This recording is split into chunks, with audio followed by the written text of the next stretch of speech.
Oh, my name's Fox, and I told and I'm Fox, and so I don't got my computer, but I did watch some anime, and I thought, screw it, why don't I make a video review about it?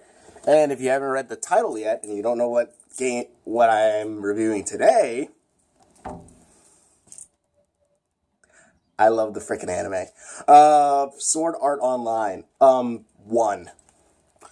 I haven't seen 2 yet, because one reason I really wanted to watch Sword Art Online was because, 1, I saw it way back when it first came out, which really isn't that long back, just 5 years? It's 4 years, because 2012 ended, so around 2011 maybe. Back when I was still in, or maybe even farther back, because it was in Japanese dubbing. When I saw it, I had to watch it subs, but I watched some of it, not all of it, Sword Art Online then, and I stopped for a couple years, and then earlier this week I thought, you know what? I like Star Wars. Trust me, there's a reason for this. I like and if you've seen Sword Art Online too, you probably know why. I like Star Wars, and I heard that there's a lightsaber in Sword Art Online too. So I'm just like, okay, but I gotta watch all of the first one, and so I thought, all right, sweet. And mind you, I'm someone who has played some of the .hack games as well as seen some of their anime. And I'll say I'll probably like this a little bit better than that. Do I still love Haseo? Fudge, yes. But the difference being between, let's say, one Sword Art Online, I'll tell you first, quick synopsis if you don't know what the heck this show is. Basically, a couple thousand people go into a VR video game, virtual reality, where the helmet that they wear takes impulses from their brains to move their avatars and stuff. 1, I love that. And 2, someone get on that. Even though I've seen this anime, someone get on that. I want to play a game like this. But it's a giant MMO, and they find out that they're then locked in this MMO. And they spend the next 2, and the only way for them to escape is for them to clear all the floors of this giant castle that this MMO is in, and go all the way to the top of it, and defeat the game master, and then save the world. And we follow the character Kirito, who is a beta tester and who's later on called a cheater. And then they mix up beta tester and cheater and call them beaters. It's just things like, I guess maybe that's just something in all online games, even anime online games, where you're just like, what the fudge are they? What the fudge? Like, PK, I can understand, player killer. And then you have PKK, player killer.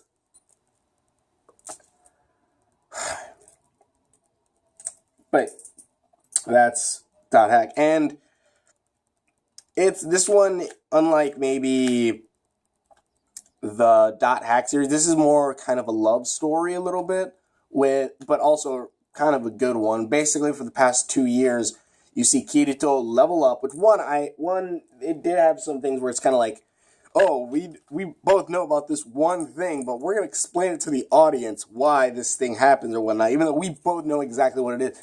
Like, that I kind of saw a little bit every once in a while, but it has a pretty good thing. It has some mystery in one part.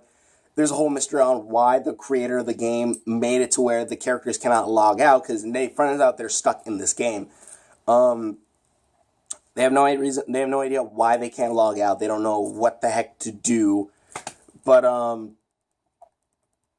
and the game itself is not like, oh, it's just like real life or whatever. It, like, you still know that it's a game. Like, whether it be them opening up a menu screen, or like it's a spread butter on like a bread, and they have to tap the jar, not even open, just tap the jar and they just spray butter on it. So you always know that they are in this game. It's not just like, oh, it's a fantasy world, or like you could mistake it. You could kind of mistake if you don't watch it long enough, but like, you know, every once in a while you'll see like the game screens come up and whatnot, and it's kind of a cool thing. And I really do like this one. I think the tagline for season 1 is Sword Art Online. If you die in the game, you die for real, because they say that multiple times. And it's a pretty cool thing. Kirito, and also there are some cool twists and stuff. One, it is kind of a love story, and you see like other people, all these characters kind of falling in love with Kirito sometimes, like, oh, Kirito, but not like the ridiculousness of it all, like some animes kind of do. I just noticed like the main bar inside my elucidators, like, yeah, whatever. Uh, I love these blades.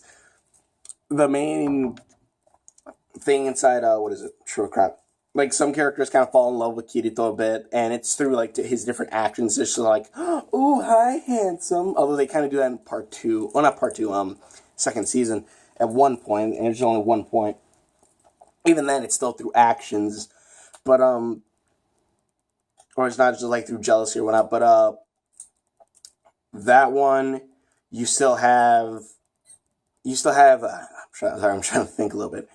You have some awesome things like the Kirito falling in love with Asuna, and at one point, spoilers for the show, even getting married at one point, which I kind of like, that's freaking awesome, and kind of having a daughter, which, for the daughter, Yui, like, the way they, like, have it to where she's still digital and stuck in the digital world, which one, I watched the, opening theme for Sword Art Online. A lot of animes kind of give away a lot.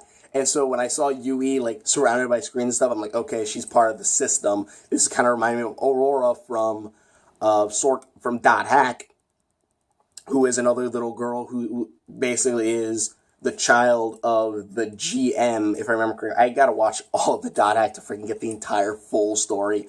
But in the end, it turns out that she was merely just a program that was supposed to help with stress, but for some reason, she was blocked from doing it, helping players with stress, them being stuck in the game. And they never really bring up like why she was blocked out, but she then becomes adopted daughter of Kirito and Asuna, which was pretty awesome. And I also like how they slowly see Kirito, because I haven't seen I've seen a little bit of the manga, and I prefer the art style in the anime a little bit better. Like, Kirito's hair just looks just, like, flat, while, like, in the anime, it still gives it kind of a little bit of life, where, like, at least pokes up a bit, and, like, some of the characters' eyes look, like, instead of, like, anime, they look, like, super anime, like stereotypical anime, like, and, like, eyes like this huge. But, I'm sorry, maybe that's just a couple pages I saw. But, it is really cool. It's cool seeing Kirito and Asuna, like, teaming up, kind of falling in love with each other a little bit.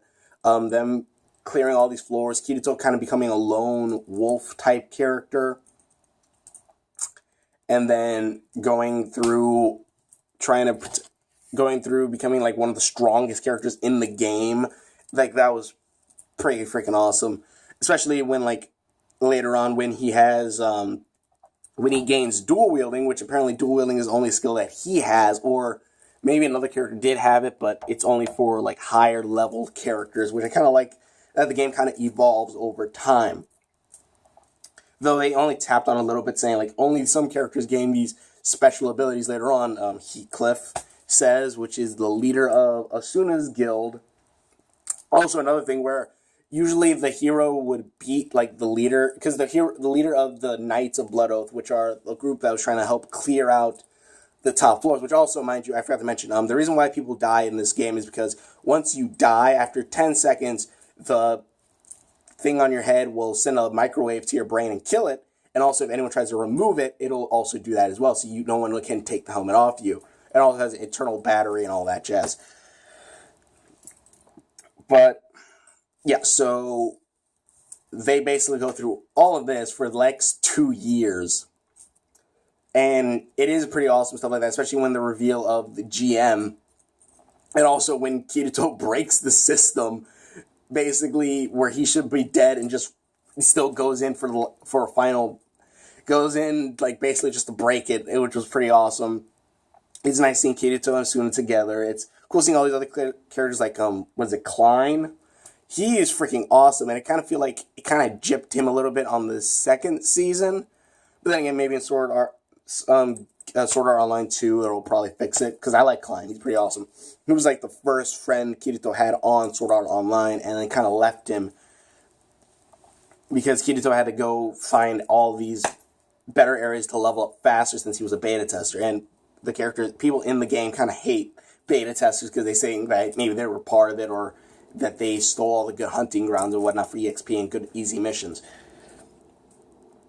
But yeah, it was kind of cool, especially seeing like the entire world like working together and stuff. And I kind of want to play a game like that. Like I plan whenever I watch MMO games, I kind of want to play like Mabinogi. Like I have Mabinogi, but I want to start from the beginning because I didn't really get that far with my old account.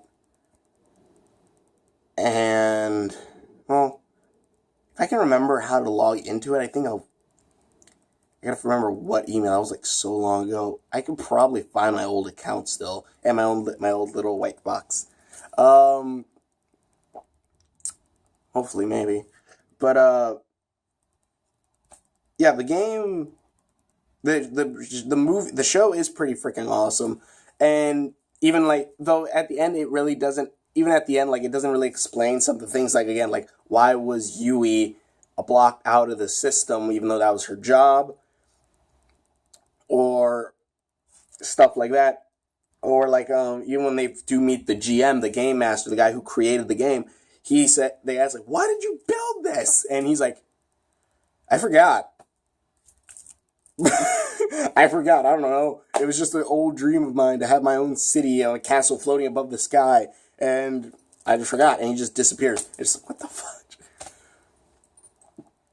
And then finally, and I do like also because one cool thing was like Kirito and Asuna get married in the game, and they even like kiss multiple times throughout the show.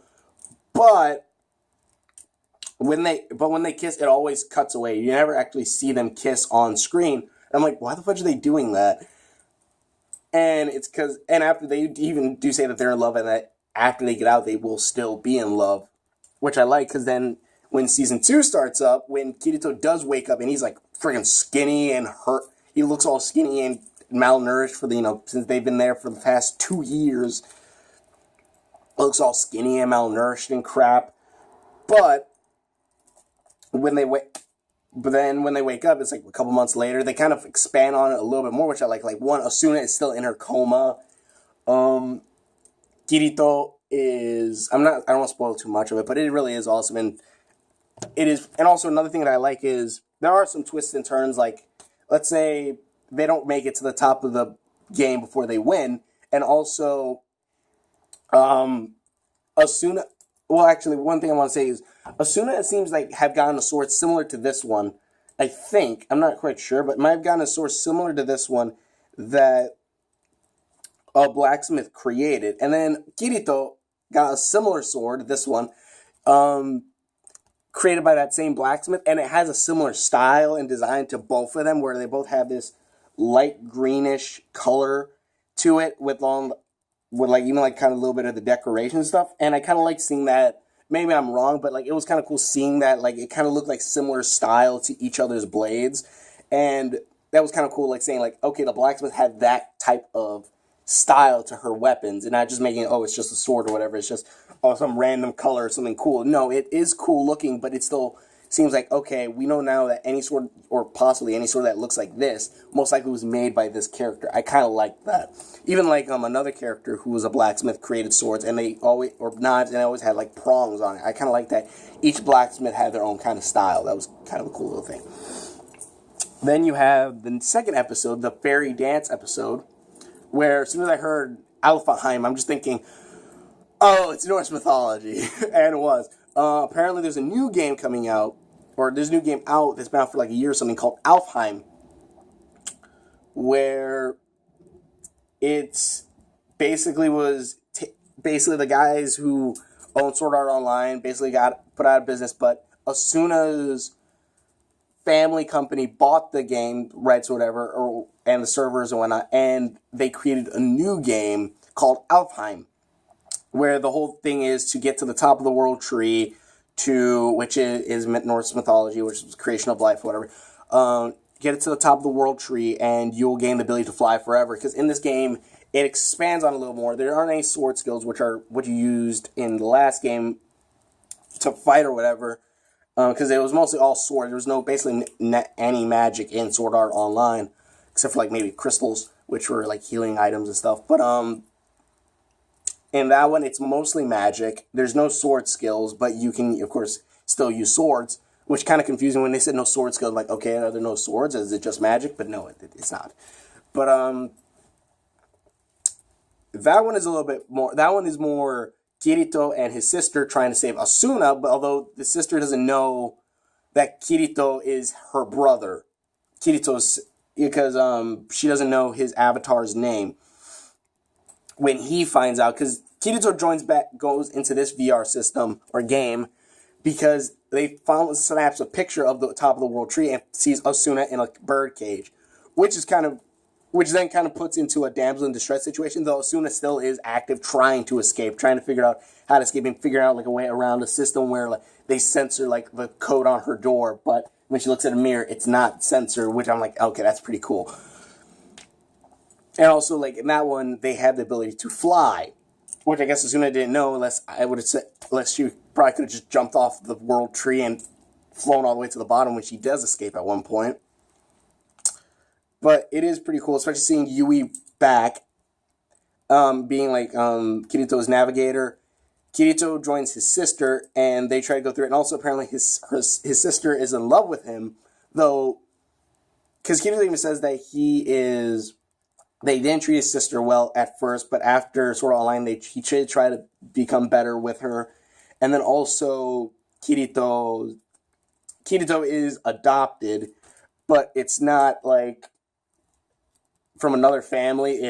He's adopted from his stepmom's sister. So Kirito and his sister are still cousins, technically in blood relation terms. They're still brother and sister, I would believe. But apparently, his sister falls in love with him. I'm just like, yeah, this is probably not going to end well. And if it does, well, then again, Game of Thrones. But Kirito basically has to make it across the world tree. And like, this is different Sword Art Online, being that spells are the bigger thing in this, where you have to memorize spells that use spell powers or magic.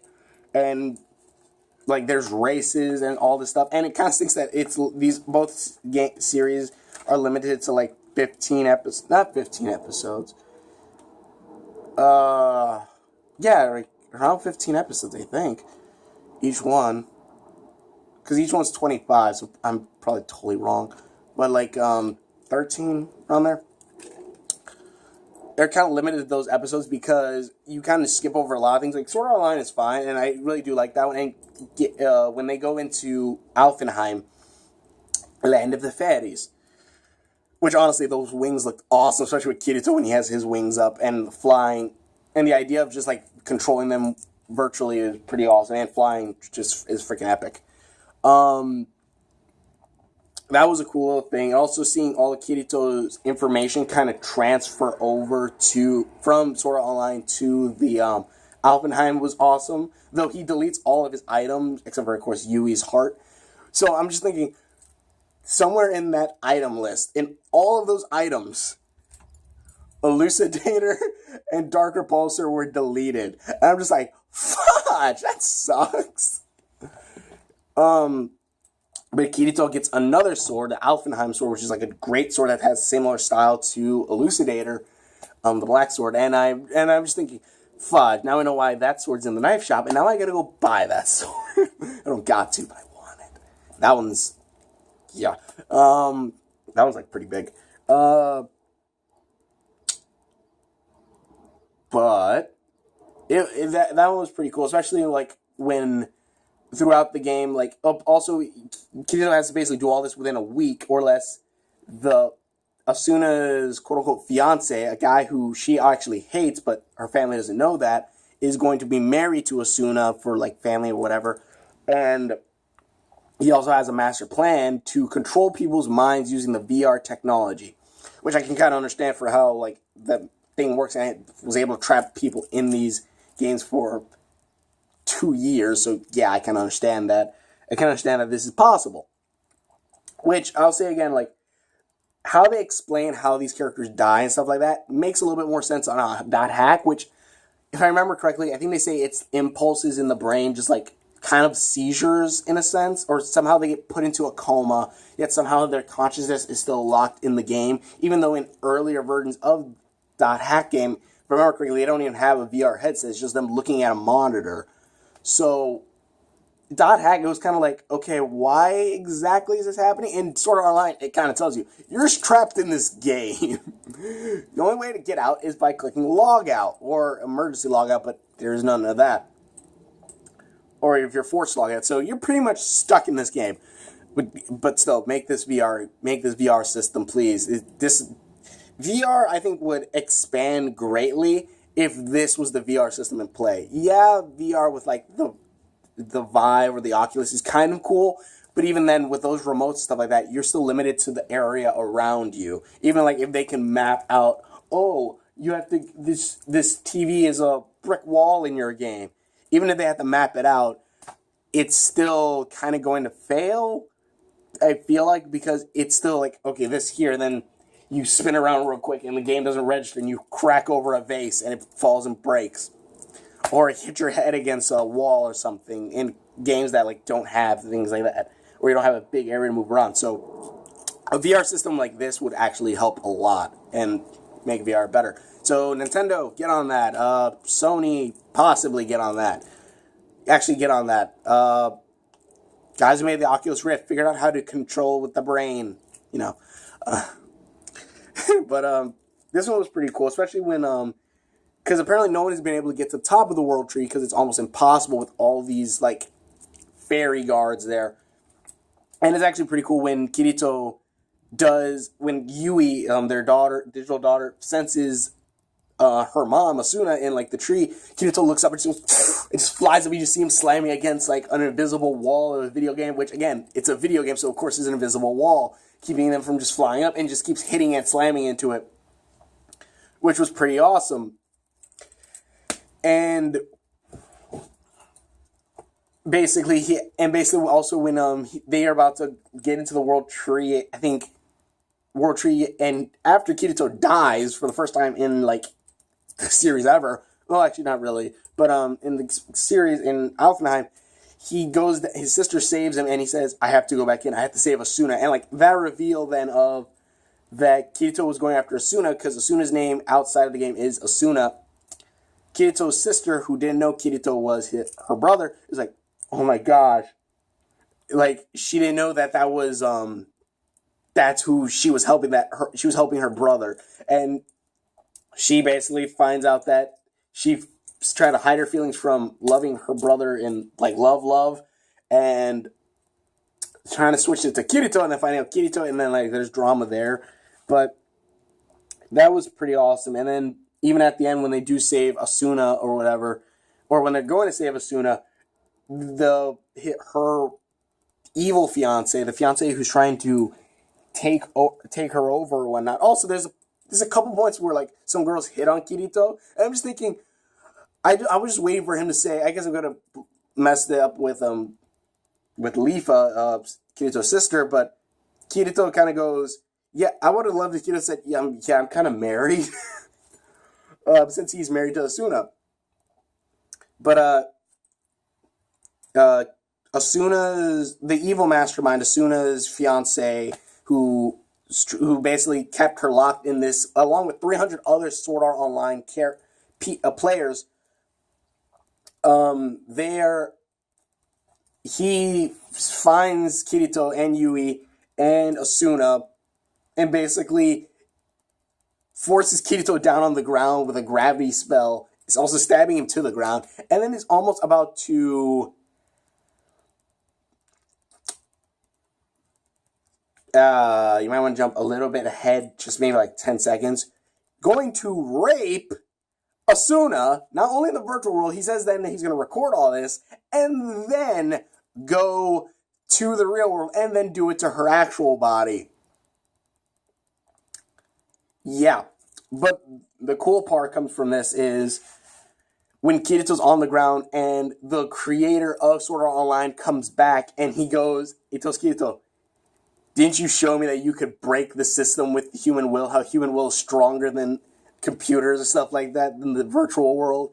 And then like Kirito just like stands up and like pulls the sword. The sword comes out, and then he activates the main admins, the guy who creates Sword Art Online's system, and just spoilers for that bit, and like basically becomes God a little bit, and like turns down the power of the evil guy. I forgot what the his name is. No, not Kyuga.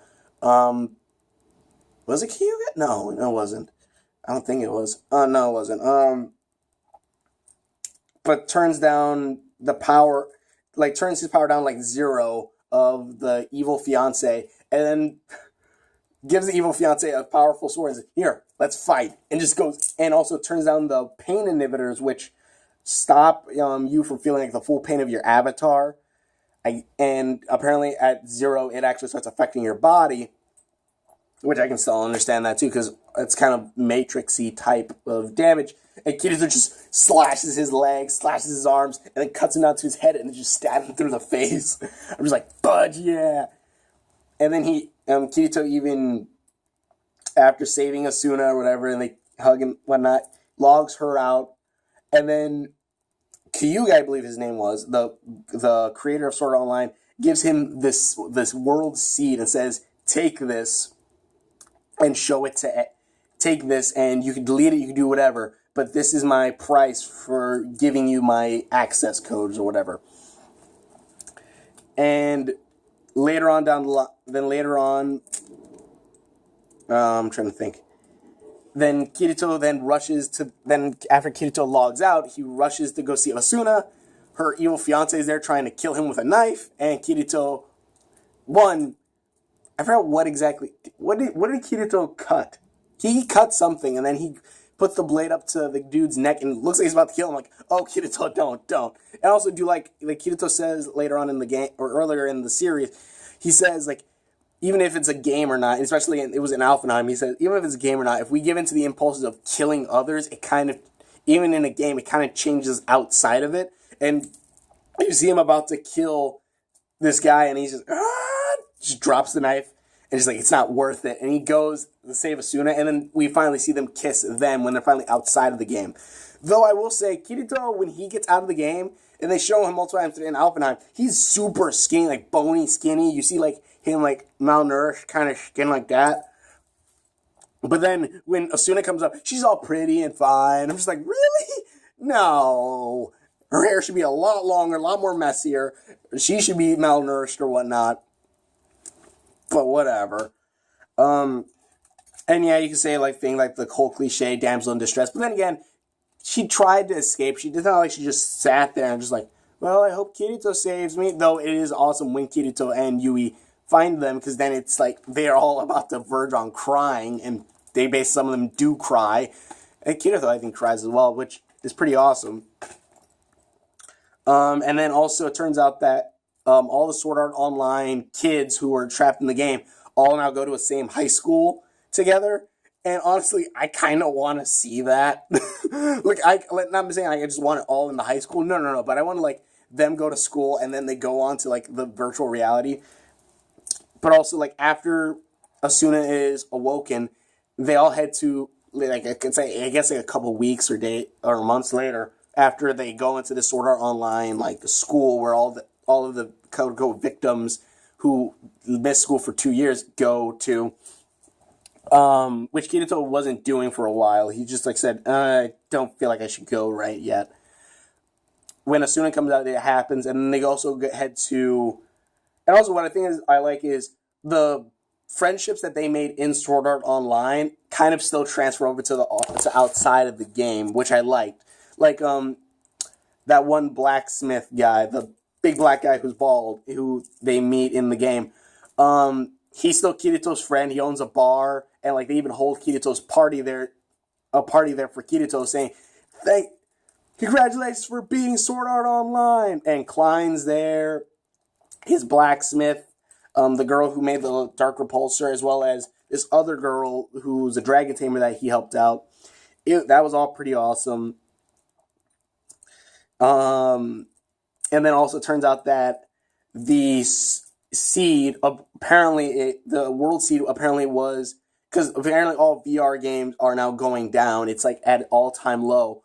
But the seed that was given to Kirito is apparently allowed to make other VR games. Like, it allowed other people to make all custom VR games all around on smaller servers. They don't have to need a big one, just smaller servers all around the world, and create their own worlds. And also, they're all connected to the point to where Kirito can bring over his avatar from Sword Art Online onto Alfenheim, onto another one, and still level up and keep all their stats and everything. And I'm like, that's pretty freaking awesome. I want that. I want something like that. Sadly, I know that probably waste a whole bunch of money with other people, but I think that would be pretty epic. But yeah, so that happened, and Kirito's sister just feels sad again still because she still, I guess, loves Kirito, but he's with Asuna, and also, the whole cousin thing. But then again, Game of Thrones. Would I do it? No. But then again, Game of Thrones. I'm going to use that.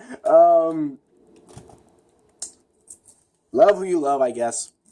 But, but, yeah, and then it was kind of cool, though, because she kind of wants to kill herself. Not kill herself in the game, but, like, she's going to for some reason, fly to the moon and fall down. I don't know why exactly. I guess she was trying to kill herself and make her stop hurting a little bit, even though it wouldn't have actually killed her. But Kirito catches her and says, and basically reassures her that he still loves her, not as much like Asuna love, but he still loves her and stuff like that. She says, and they even say that there's an after party after this party, which is kind of funny when the big guy, the shopkeeper, tosses Kirito a drink after Kirito said he wants whiskey on the rocks. He's like, this is tea. And the client's like, can I get a big boy drink? That was funny. Client's an a-hole. But Kirito, but like him when they're floating above the cause with his sister, Kirito with his sister, and they talk about the after party, he goes, one of the girls says, all your friends who ever brought their Sword Art Online characters onto here, why don't you have yours? And he says, well, I think the Kirito of the Sword Art Online is done. I think that one's finished his mission. And it's kind of cool because at the end of Sword Art Online, and after they kiss, it's an epic opening. And then I'm like, oh crap, this is still the beginning. Fuck. But at the ending of that, I want to hurry up because I don't know how long this is going to last, but at the end of that, he, you see Kirito from Sword Art Online as well as Asuna from Sword Art Online walk away, holding hands together, and now Kirito is staying with his Spriggan form, his elf form, or fairy form from the other one, and then he also tells his sister, do you want it? And he tells his sister, look up there, it's coming, and she's like, what? And she looks, and you see something coming, I'm like, what the fudge is that? Is that like a flying island or city? Is it like part 2, like that MMO or whatever, but like it's the world or something? And I'm looking at them, I'm like, what the fudge is... And then I see a sword coming out from the side of like an egg shape. I'm like, oh, fudge, no way he brought it back. And it's the freaking castle in the sky from Sword Art Online. I'm like,